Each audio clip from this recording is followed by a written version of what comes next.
Zevias? We should get some Zevias because we always talk about people getting Zevias. Grape? Really? Even if you just grape? Grape? Right. Gotta have those sweet treats. Otherwise, what's the point of all of this?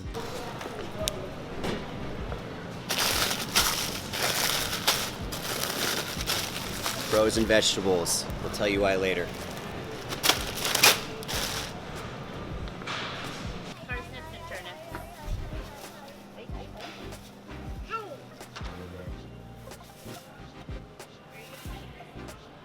Yeah.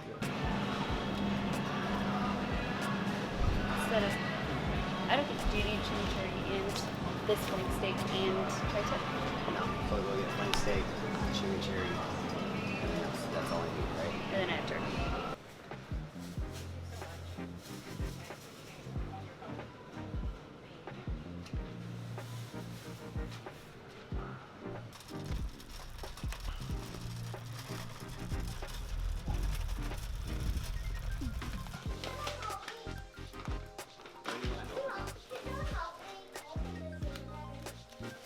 Okay, hold on.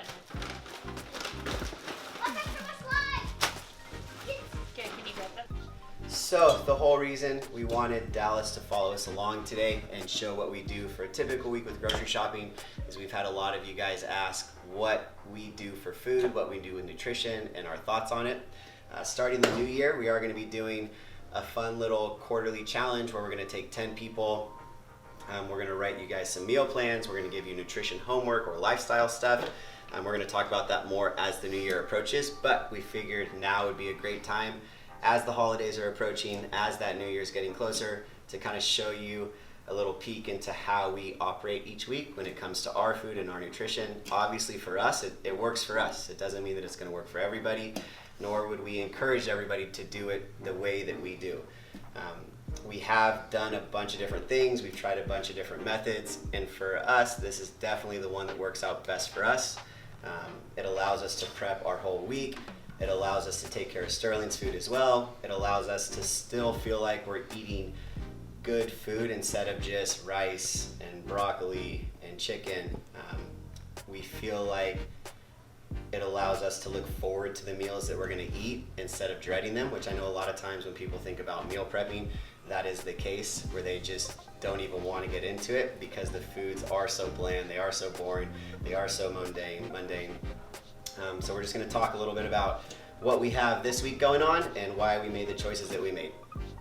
So when it comes to diet, when you look at diet, it's just the types of foods that you eat. We've both tried everything. We've tried macro counting, we've tried calorie restrictive, we've tried vegetarian. That didn't go very well for me. We've tried keto, we've tried paleo. At the end of the day, as you can see, what it comes down to is just a variety of whole foods.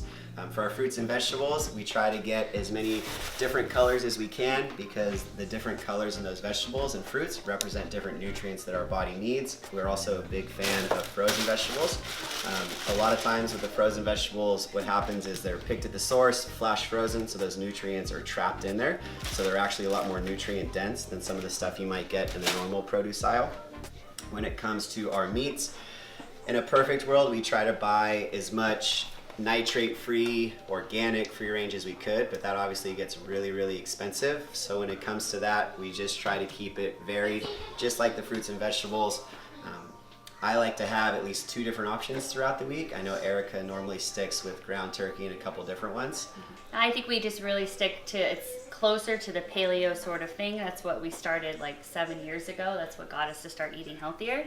But we definitely add in the rice and other grains that we didn't before, like the oats, because we realized for convenience purposes that makes our lives really easy, having things like oats in the morning. So if you look at it, we have carbohydrates, whether it's coming in the form of rice, fruits or vegetables. We have our protein and fats, which is coming from our meat, as well as some avocados.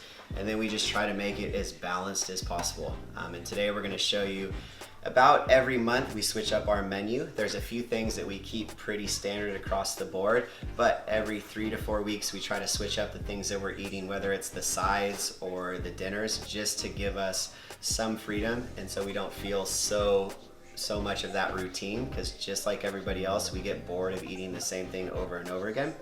However, what we found is by cooking the foods that we cook and planning the menus that we do plan, after about 2 to 3 weeks, that's when you start to get bored, and then we just switch up the things that we're tired of. In a couple months, we'll bring those back. So it really is just this revolving door of about 20 to 30 different things that we're switching up every couple months. So we try to keep it really simple, we try to keep it really easy, and then that allows us to not only get the most out of the foods that we're eating, but also save us the most amount of time, as well as from the budget standpoint, it allows us to eat these foods without spending a fortune, which a lot of times eating real food, it is more expensive than going out to eat, even when you do add it up. But when it comes to the things you're putting in your body and your health, you know, this is one of those things that extra $50 a month that you're going to spend by making your own food, it's definitely going to be worth it in the long run. And for the sake of prepping, something that we found that really helps us is we just separate everything. So we're going to prep all of our sides. We're going to prep all of our proteins in our main dishes, and then we're going to keep those in separate containers. And then the night before, what we do, 7:30, 8 o'clock, is we'll take out all of our glass food prep containers, and we'll then take out our big bulk containers that have everything in it, and we'll just partition it out that way, which makes it a lot easier than trying to do the individual meals and having a bunch of these meals that are in the individual sizes inside of a refrigerator, and then they're sitting there for 2 to 3 to 4 days. If you keep similar foods together, it's going to taste a lot more like that food than when you have something that was prepped on Wednesday, you know, and then you're prepping it on Sunday, and then you're not eating it until Wednesday. It's been sitting in this container with other food, so then it really just tastes the same. Everything is kind of blended together. So what we found is putting things in different containers and then just piecing it together. Yeah, it takes 15 minutes, but that 15 minutes at night, if you think about it over the course of all the meals, you're going to spend a lot more time trying to divide them as you go. Something we are huge fans of is making sure we season our food. So never do we just boil chicken or throw it in the crock pot with no seasoning. We never do that, or grill it. We may add a barbecue sauce. We'll look for like a healthier paleo barbecue sauce, or we make our own. But seasonings, like this one is the paleo powder. You get it at Sprouts. It's really good. It's all-purpose seasoning. I use it for the turkey. We even use it for vegetables and things like that too.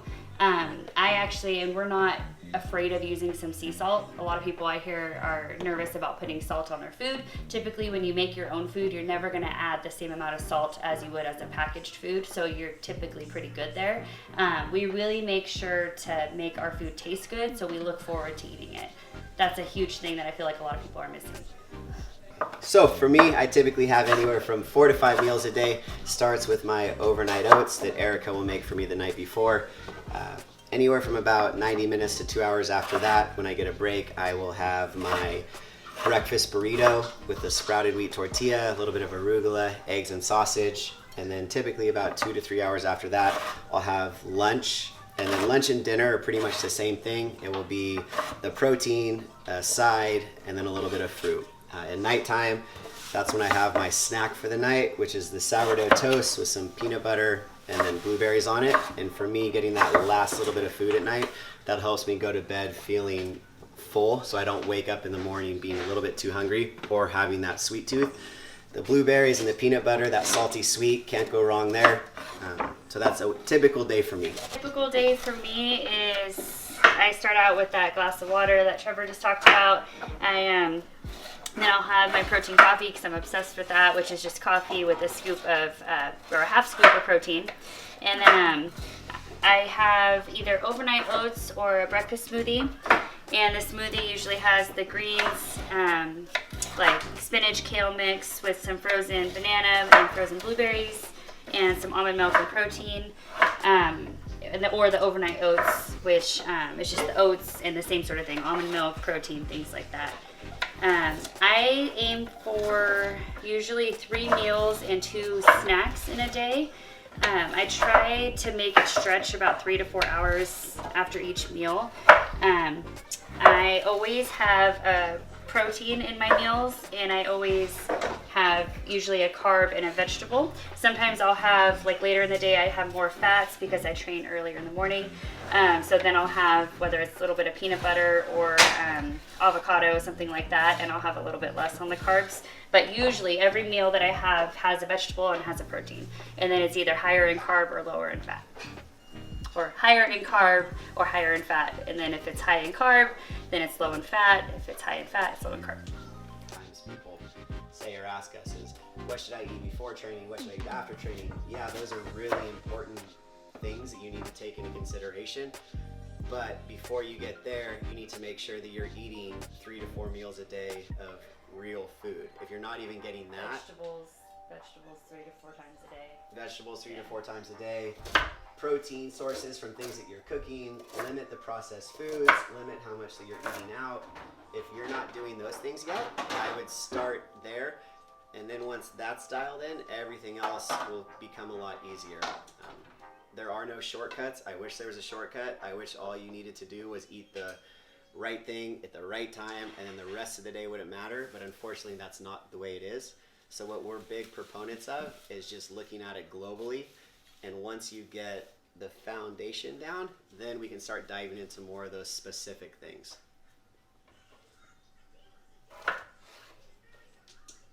She agrees. Yep. She agrees.